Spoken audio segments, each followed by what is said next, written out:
The problem that I think we're all seeing, and certainly that we've kind of been growing increasingly concerned about for some time, is that it's not enough anymore that you can participate in a peer-to-peer network and nobody can tell what you are doing. Increasingly, it's the case in this country and elsewhere that simply the act of participating in a peer-to-peer network is in itself a pretty risky thing to do. As a result, we believe that future anonymous peer-to-peer networks will need to limit who your peer connects to a group of trusted friends, people that you have decided you don't mind that they know that you're part of this peer-to-peer network. The big question is it possible? And if it's possible, will it be useful? Just for those, quickly to clarify the term peer-to-peer, because if you ask 10 people what peer-to-peer means, you'll get 10 different answers. From our point of view, a peer-to-peer network is designed to help people find information. Specifically, it's designed to help people find information that is widely distributed across a large number of computers which are connected through some network, in practice typically the internet. Users of this system want to find information. They need to know where the information is so that they can go out and retrieve it. There are different approaches to this. The first peer-to-peer network in many ways was a piece of software called Napster, and its approach was pretty simple.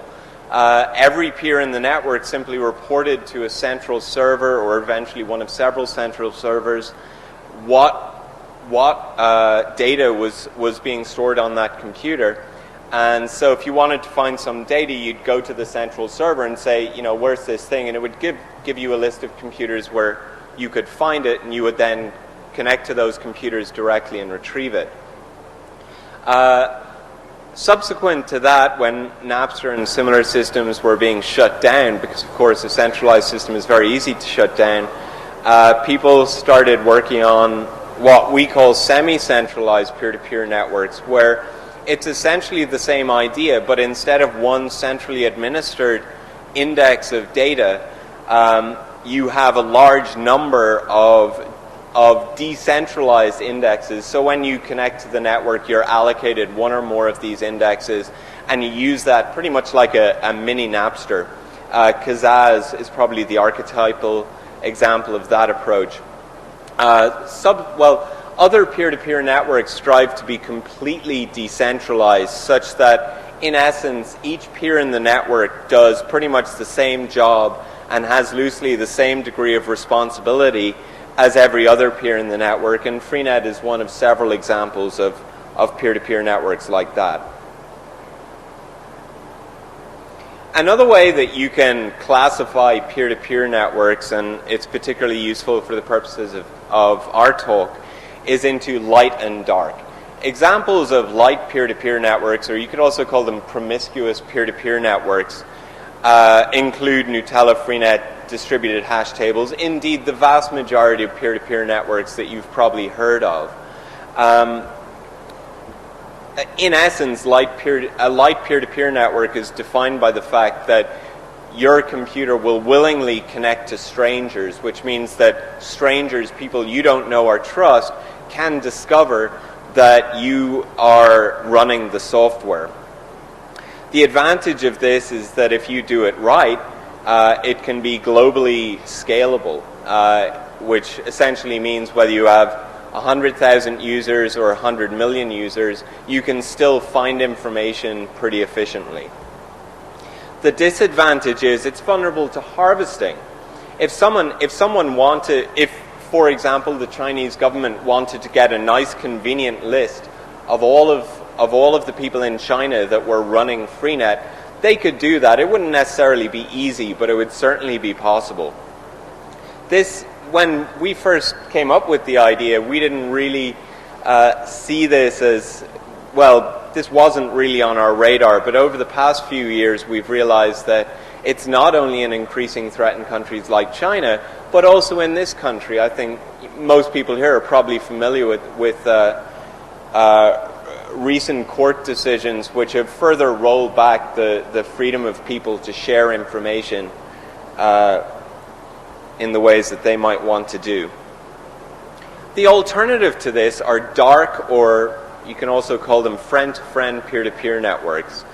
These networks are characterized by the fact that peers in this network only talk to other peers directly, only establish a direct line of communication with other peers that they trust, that their user trusts. So the user is saying, I don't mind that these people know that I'm part of this network. An example of this is a piece of software called Waste. The advantage of this, as I said, is that only your friends know that you're part of the network. The disadvantage is that until now, this type of network really doesn't scale. Typically, you might have you have isolated pockets of perhaps 5 to 10 people. And while some people have found that to be a useful thing, clearly there's a big difference between that and being part of a global network with millions of users. Shifting gears a little bit, networks like Freenet, in completely decentralized networks, rely on something called the small world phenomenon in order to find information in this completely decentralized way. Some of you, I'm sure most of you, are familiar with the small world concept, or you may also be familiar with the game of Kevin Bacon, where you try to get from Kevin Bacon to any one actor just by going through movies they've been in. So a guy called Stanley Milgram in the 1960s did a very interesting sociological experiment where he wrote the names of of a number of people actually in Cambridge, Massachusetts on some letters, and gave them just to random people spread throughout the United States, with the instructions that they were to try to get these letters to the intended recipients, but only by giving them to someone they personally knew, who themselves would give it to someone else they personally knew. And very, very interestingly, he found that when those letters arrived, they did so in perhaps they went through just 5 or 6 people. So that's 5 or 6 people in a country of 270 million odd people. Clearly a very scalable way to get something from where it is to where you want it to be. And interestingly, also completely decentralized. These people were not relying on any central phone directory in order to figure out where they should route this information. They were doing it purely on the basis of their friends. So what characterizes a small world network? Well, typically in small world networks, in small world networks, what you find is that you have short paths exist between any 2 people. You can, if you know how, you can get from any one person to any other person in a short number of steps, even if there are millions of people in the network. The challenge is that these short paths aren't necessarily easy to find. In the case of Milgram's experiment, people were able to use information that they had about their friends, in effect, as signposts as to which of their friends they should send the letter to next. They knew that if one of their friends perhaps lived near Massachusetts, that they would be a good choice to forward the letter to.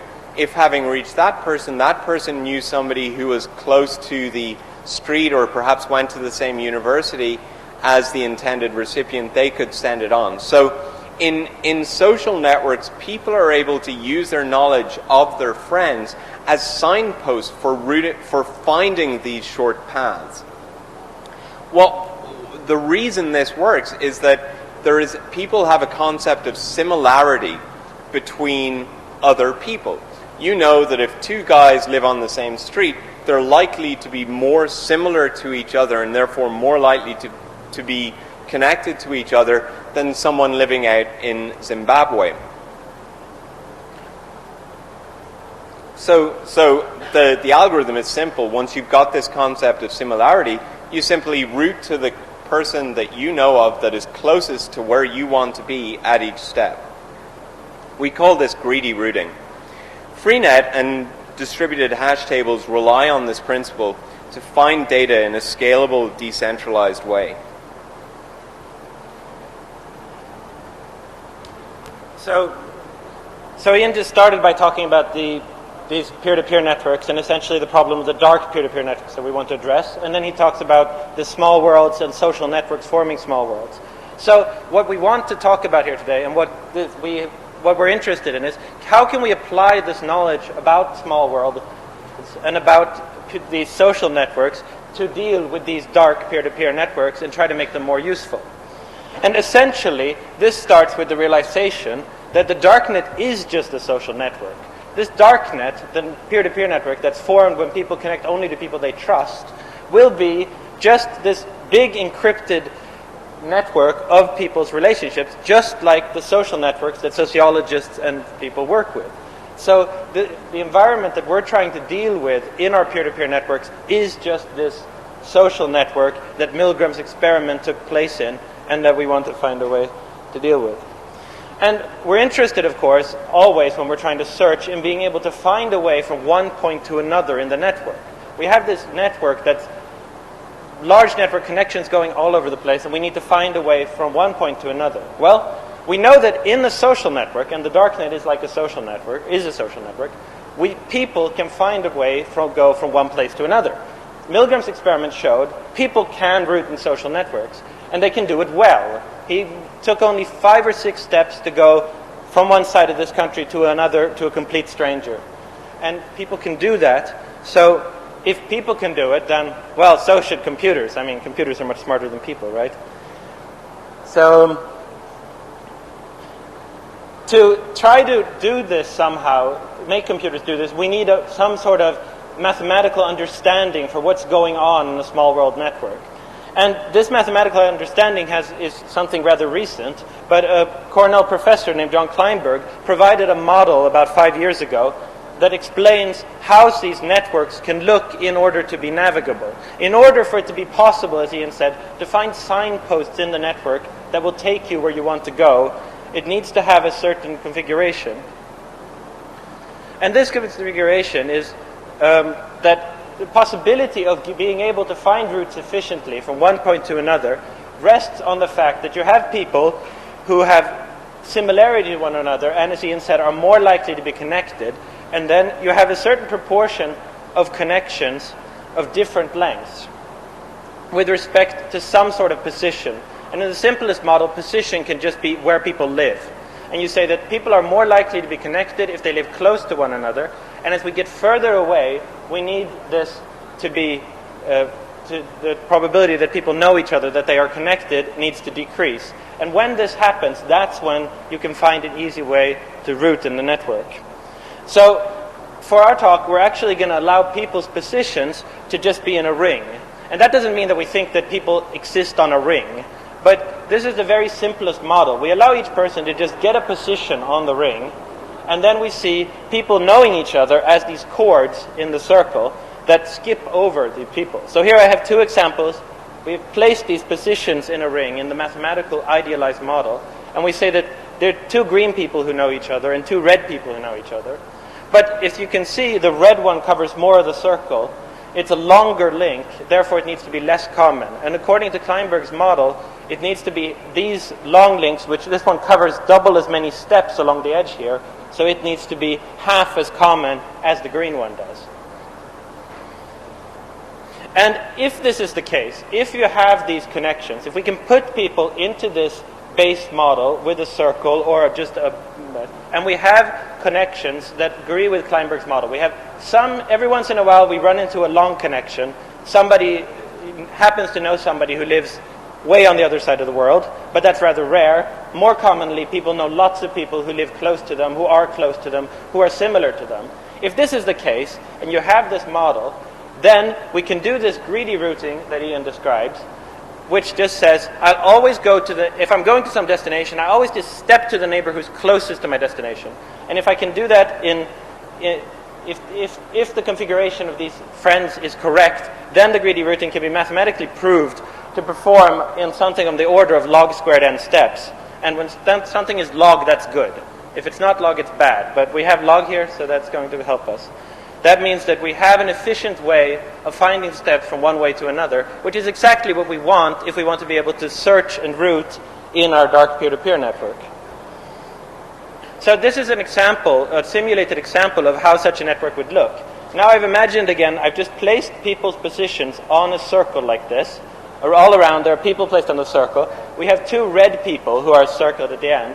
And if you want to do a greedy route from one to the other, you simply follow these chords, which represent the friendships, and you try to get from one place to another by always choosing the friend who is closest to the destination. And so a route would look something like that. In the beginning, in the very first step, we can take a very long step, because that takes us a lot closer to our destination. And as we get closer, it becomes harder and harder to find steps that take us a long way. But eventually, you do reach the destination, and you do so in a bounded number of steps. But this is greedy routing, and this is on a circle, and I placed everyone on a circle in this imaginary world where it is extremely easy to say if you're closer to somebody than somebody else, because you have a circle, and you can say how many steps is it to him. But if we're trying to do greedy routing in a real social network, in the kind of social network that our darknet is going to form, we don't have an easy way of saying, is one person closer to another? We end up having to answer questions like this. Is Alice closer to Harry than Bob? I'm trying to route in a social network. I'm this person in the Milgram experiment with the letter, and the letter is going to Harry. And I have to ask myself, should I send it to Alice or Bob? The letter has to go to Harry. I have to make a decision. Should I send it to Alice or should I send it to Bob? Well, as a person, I make some sort of a judgment. And in Milgram's experiment, people have to make this judgment based on some idea of closeness between people. The most basic form would then be, where do they live? If Alice happens to be Harry's neighbor, then she is probably closer. There's a greater chance that they know each other than that Bob would know Harry. But you could also go on, for example, what their occupations are. People who are all hackers are more likely to have met at DEF CON than, somebody who's an ice dancer or something. So, but you could go, jobs, interests. As a person, we do these kind of judgments all the time, and it's not that hard for us to say what would be closer to one person than another. But now what we want to do is we have this darknet, which is this social network. We want to find a way to route, and we want a computer to do it. And in practice, we can't really ask the computer to make these decisions based on what people live, what they do, etc. I mean, actually, this isn't as insane as it may sound, because people have actually tried this, and one can try to put into the computer as much personal information as possible. And then you try to do some sort of closeness algorithm based on people's personal information, trying to match it so that you can make these routing decisions. And I know that, but the fact is that what it has shown, even if you try to use a large number of criteria, computers are not good at making these sort of value judgments. And even more than that, what we're trying to build are anonymous file sharing networks, and they will not be a big hit if the first thing we do is ask everyone to put in all their personal information so that we can route. It just doesn't go over well with our target audience. So we have to find a different way to make these sort of answer these things with Alice, Harry, and Bob. Who is closer to who? And so the thing is, and this is what's extremely important, is the information is there in the network. We can let the network itself tell us who is closer to who. And we don't need to know anything about them except the network itself. We don't need to know where they live. We don't need to know what they do. All we need to have is this network, and we work based on that. So how would we do this? Well, we have this model of John Kleinberg that tells us what should the world look like for it to be possible to greedy route efficiently. Well, what the world should look like is that there should be few long connections and many short ones. Most friends that you have should be close to one another, whereas you should once in a while have a long connection out to somebody who does it. And then, knowing this and having this graph, all we need to do is basically give people positions in a way so that this becomes true. We just say, forget about the world, forget about where you live, forget about what you do. I don't care anything about that. We're going to make believe, we're going to make positions for you based on the network and make it so that the properties that we are looking for are fulfilled. So what you can say is, in a way, rather than taking the positions and trying to root on people's real positions in this sort of social space, we reverse engineer the positions of the people based on how the social network looks. And that is what allows us to give people new positions that we then can use to root. And once we have these positions, we can then do the simple greedy routing of always trying to go to the closest point, and we get what we want. So, and the method to do this is actually surprisingly simple. There's some deep mathematical magic involved, but it actually turns out to be extremely simple. When people join the network, they simply choose a position that would be a position on this circle, and they do so in a random fashion. Everyone just decides, okay, do a random number generator, give yourself a position. And when you do that, of course, this is not going to be true, because two people who could be very close in some sense in the social network, of course, could have chosen positions at opposite ends, because it's completely random. In fact, they will choose positions at opposite ends. But then we have an algorithm where people get together and then they swap their positions with one another so as to minimize the product of the distances to their friends. And this is extremely important, and it has to do with the math. But they get together, they contact each other over the network, and they say, I have positioned this, you have positioned that, maybe we'll just switch and we'll be better off. And this is an example of that sort of switch. These two people have chosen their positions randomly, and so have their friends. And you have a green person who's got 3 green friends marked by these chords in the circle, and you have a red person who's got 3 red friends. But as it has been, since they chose their positions randomly, they happen to choose them on opposite sides of the network from their friends, and this is not what we're looking for. We're looking for something that fulfills this model that people who have lots of friends on one side, they should be on one side. Well, what if red and green were to swap positions with one another? Then we get something that looks like this. And this is much more in line with what we are looking for in our model. We have 1 or 2 long connections. We need some long connections. But mostly we have these short local connections so that people are close to the people that they are connected to. And so this is essentially the algorithm as it goes. There's some math involved and some formulas and stuff that I can give to the interested people. But essentially people choose positions randomly, and then they switch when it looks like switching will make this network more like what we're looking for. And some things to note is that this switching step is essential. We couldn't say, for instance, let's just have everyone choose a position and just take a position that's close to their neighbors. Because what happens if you do that is everyone ends up choosing the same position in the end. Once you've done it enough times, everyone's like, oh, I want to be closer to my neighbors, and they want to be closer, and it just converges on the same point. You get a bunch of people who are all saying that they're at the same point, and I promise you can't root based on that. So you need this random choice and then the switching back and forth. And one problem with this technique, of course, is that these identities that we use to root are going to be changing as people switch. And that's something that has to be dealt with at the application level, because people do not have a permanent identity. But there are ways of going around this. As long as we have one way of finding path from one path to another, one place to another, we can deal with the fact that people's identities may change. Okay, so now for the simulations. Always a necessity to show that we've done some simulator data to show that this can actually work.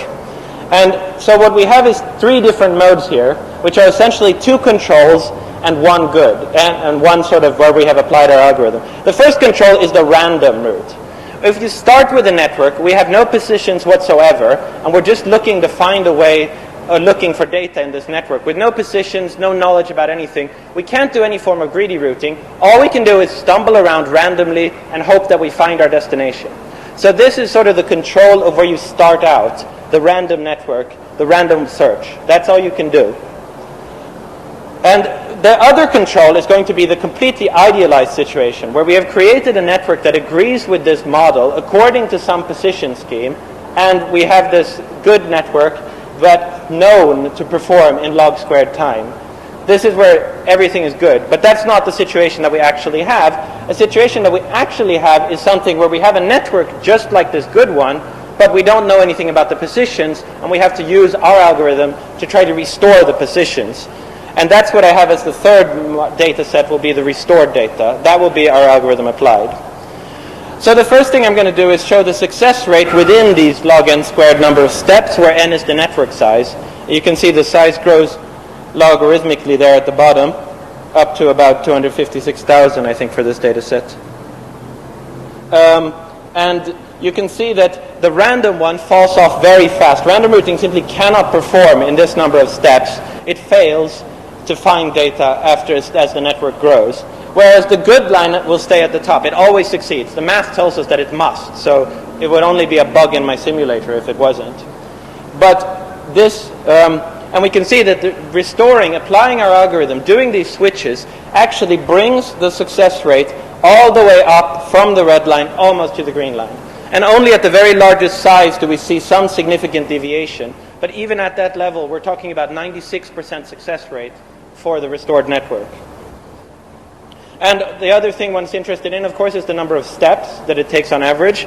And now we can see that even with the falling success rate, the successful queries in the random walk will increase as the size of the network grows dramatically. The good ones will stay low, just like the math tells us. And the restored one can bring us almost all the way down to an acceptable number of steps.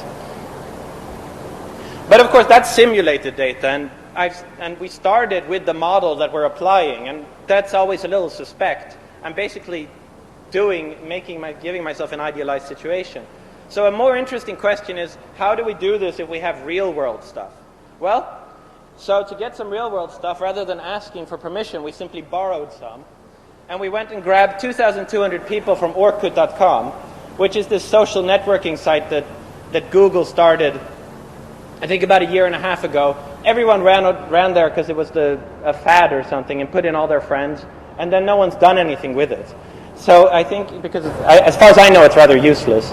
But it does provide a very good data on social networks and how they look. So we grabbed some data from this, and we spidered a set of people, starting with our friend Ian here, and going and taking people so as to create a rather dense social network. And as it happened, this was done rather randomly, but as it happened, and I guess that's not too surprisingly given maybe Ian's, starting with Ian, but most of the people were programmers, techies, people in the technology community, and mostly Americans, very few non-Americans in the set. And I think that, I would imagine that maybe some of the people who are in this set are actually here today. Not just Ian, but somebody who was in it. And it's just as a note, we got no Brazilians. If someone has logged into Orkut recently, you know that it's been overrun with Brazilians, because apparently in Brazil it's useful for something. So this set, there are like 70 or 80% Brazilians there. But this set, apparently that social network is rather disconnected from this one. So our set contains programmers, Americans. There weren't a lot of these Brazilians who do whatever they do on Orkut.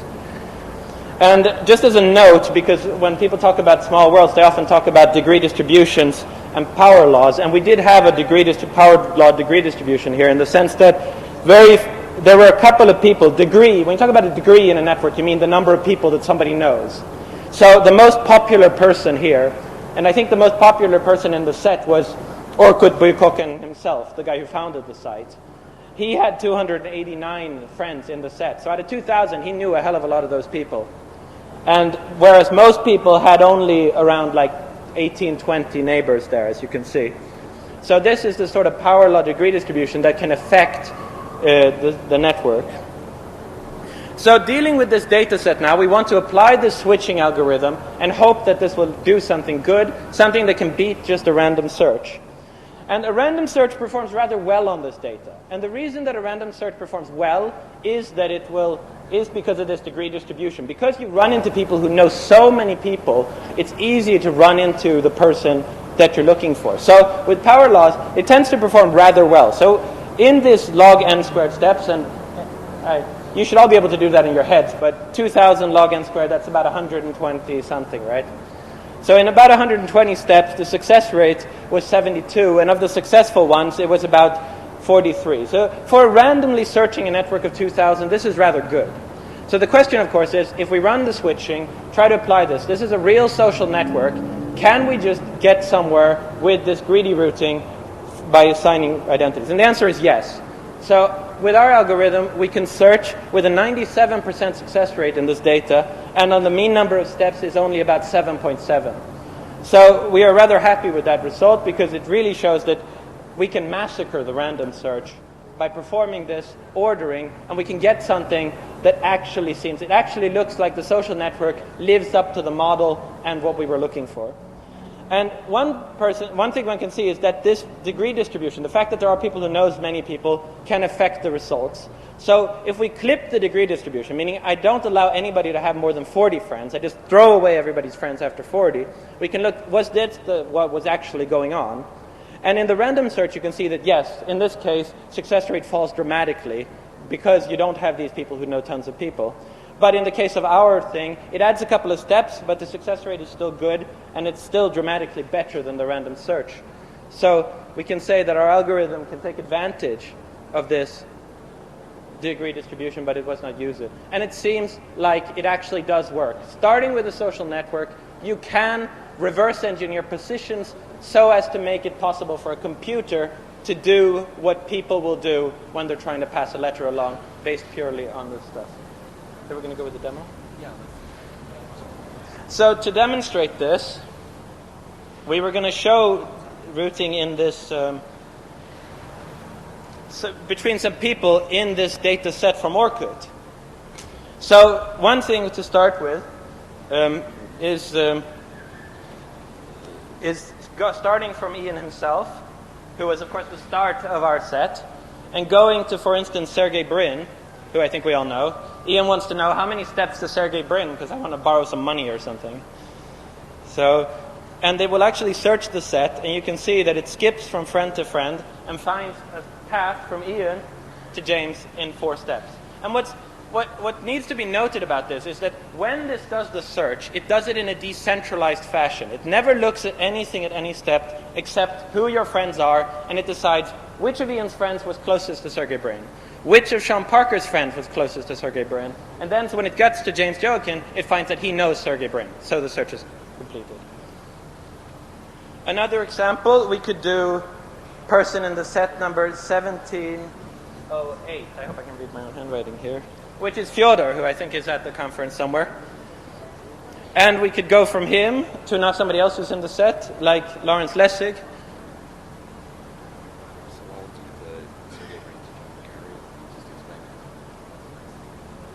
And that one also succeeds. And you can see how we are honing in these positions in the circle, always choosing the friend of Fyodor who was closest, and then the closest. And it actually has managed to assign these positions in a way that it can find this path going in. So one other interesting thing, just while we have this tool that we discovered, is that there are certain people in this data set who aren't, well, they are real people, but it's kind of an abuse of the system. So, for example, you get celebrities or politicians, one example being John Kerry, who someone signed up as John Kerry, and then people will connect to that person, I guess, to show that they're going to vote for him or something. But the interesting thing about people like John Kerry in this data set is that they don't fit into this. They don't fit into this small world model. If you've just got random people connecting to you, then it doesn't fulfill this criteria for a small world whereby if you know somebody and you know somebody else, then they're more likely to know each other. So if, let's say, we try to route from Sergey Brin to the fake John Kerry, the results are kind of interesting. And what you actually find is that this will keep going for 200 steps and never actually succeed in finding John Kerry. And again, the reason for that is very simply that this John Kerry user does not fit into the social network model that we assume. Because he doesn't actually know the people. Yeah, because he doesn't actually know the people that are connected to him. Indeed, they don't know him either. So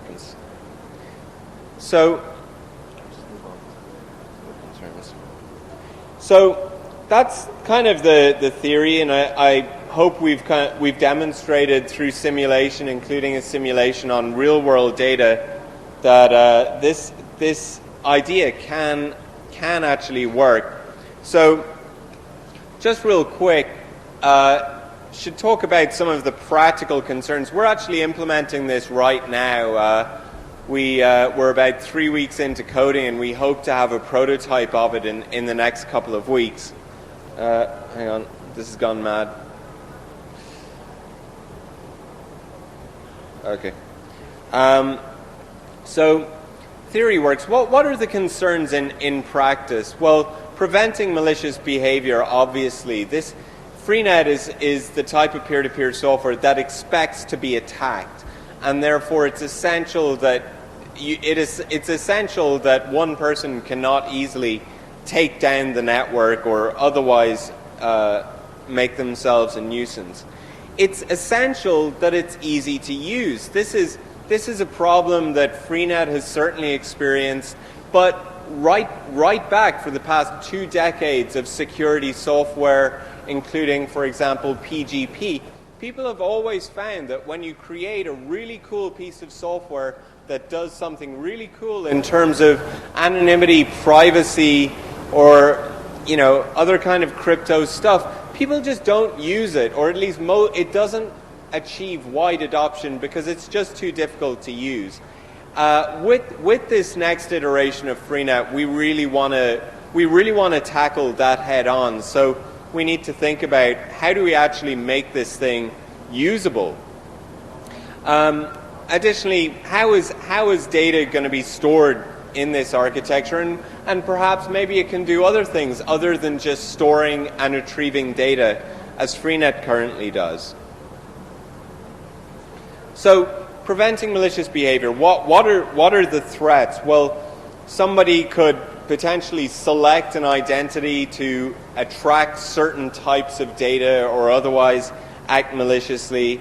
They could potentially, through similar means, manipulate the identities of other nodes for some nefarious purpose.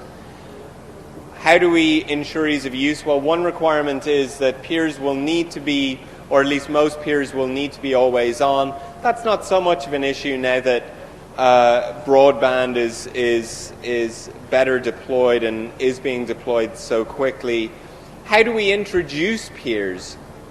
Can we do it by email, kind of a PGP style thing where you have a block of data that you can cut and paste into Freenet, and that can facilitate introduction? Maybe you can do it by phone, verbally phoning up your friend and saying, hey, let's do this, here's the kind of code number to allow us to connect to each other securely. Or maybe you've got a lower threshold and you're willing to trust some third party to negotiate this introduction.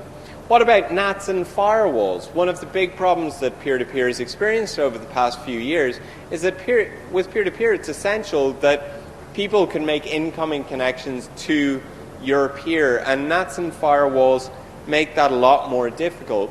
Fortunately, people have developed techniques to get around that, but that adds challenges in terms of peer introduction. So we can use UDP hole punching as kind of a increasingly standardized way to achieve that. It's used by Digger, another one of my projects, and Skype.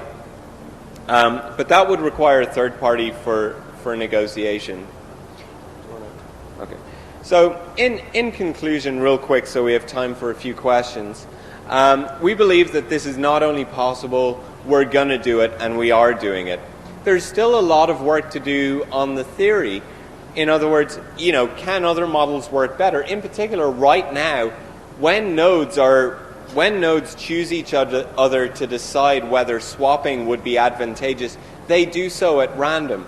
That's kind of nice for some of the mathematics that we haven't really discussed for lack of time, but it may mean that it doesn't converge to a good network as quickly as it could. So we need to explore perhaps a more directed search for peers to swap with. And it needs, like everything, it needs to be tested on more data. We've learned the hard way that practice is more difficult than theory, particularly with Freenet. Security issues clearly are critical. That's one of our major focuses. And deployment of the network, we could come up with the coolest thing in the world that's ultra secure. If it's not easy to use, we'll get 10 users and it won't be useful to anyone. So if you're interested in participating, helping, Freenet, if you don't know, it's an open source project where we try to be very open to people who are willing and able to make a contribution. So if this interests you, our website is freenetproject.org. And Oscar insists that I show you this slide. So I guess we have about 5 minutes for some questions if we have any. Yes, here at the front.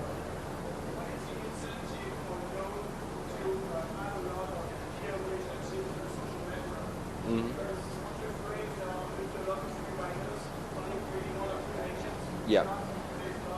So the question was, what is the incentive for people to acquire a lot of neighbors?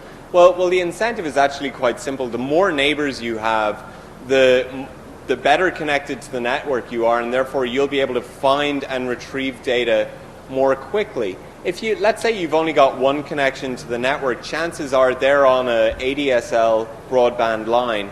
They've got perhaps 10 or 20 kilobytes per second upstream. If you want to download something and you're just relying on one person, that's going to place a serious limit on the speed with which you can do that. So, do you want to No, I just comment? wanted to say it is an extremely important question that needs to be addressed, because you really do need people to have a lot of friends. If everyone just connects to one person, you get a network that's one long string, and you're not going to get anywhere. So you're right, and that has to do with this when we're talking about ease of use, that how we deploy this, how we get people to install it, and what they do right afterwards is really going to affect whether it can work or not. So it's something that one needs to be very careful with. And yeah, this is the insane part about trying to write these networks which rely on these emergent effects, that some of it is out of our hands. It's not like deploying normal software. We just write software that works. We actually need people to use it in the right way. But,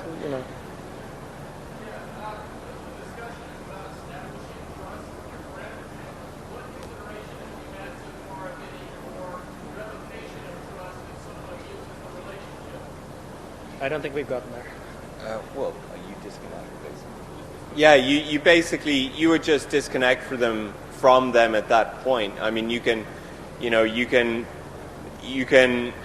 shut down relationships just as quickly as you can start them up. And also, I mean, there are lots of these trust issues. Like, for instance, you could want to deal with people who are less paranoid might want to allow for a friend of a friend connection so as to speed the network up and stuff like that. There's one here. Yeah.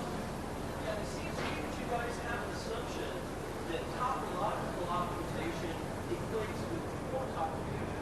And that's not necessarily the case at all. Because people have ADSL links, people are on GPRS modems, people are working on OC clouds. Besides the fits of the topology and the network, you also have to deal with issues of mobility, right? Yeah. So the user is on the network, on the GPRS phone, then he's going to use the Wi-Fi network. Yeah. And then besides that, you also have a feedback mechanism here, whereas behaviors that people on the network, content that they're trying to retrieve or other kinds of So if I can kind of address your core point, because no one else can hear you. So I think your core question was, we make the assumption that shorter paths are almost always better, and in this we've ignored the fact that some people are on modems, some people are on fast ADSL connections, etc., etc. And that's a good point. We haven't discussed that, but we have actually considered that. What the approach that we're considering in order to address that issue is, in effect, you split up the friends that you're connected to into several groups. Let's say it's 2 groups for simplicity. You have your fast friends and your slow friends. So the top 50% who's faster, the bottom 50% who's slower.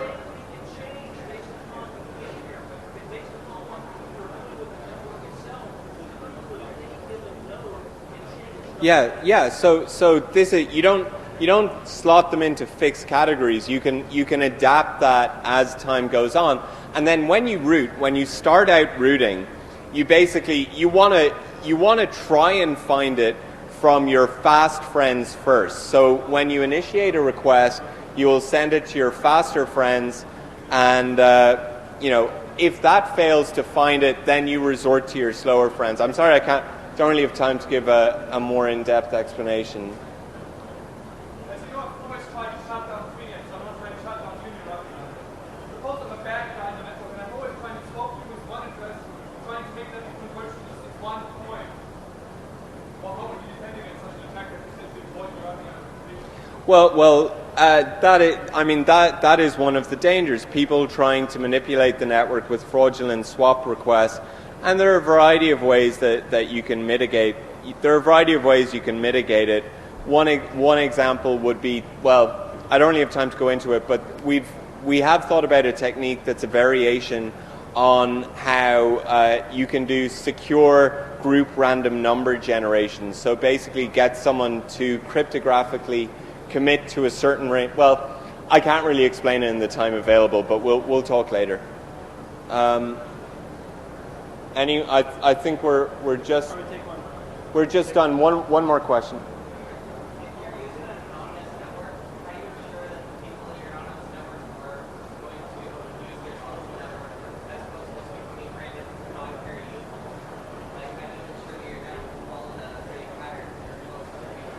Right.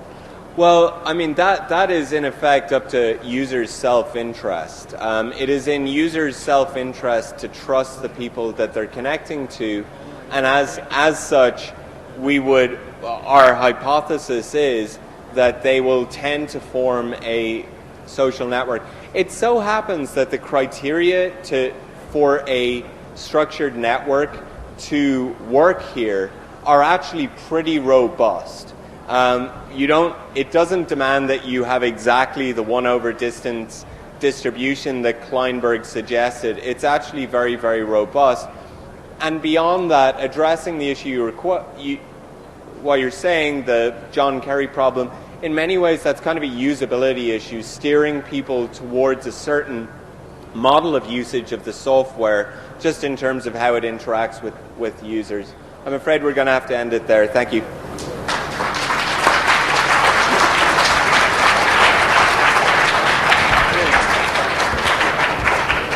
We'll talk about that.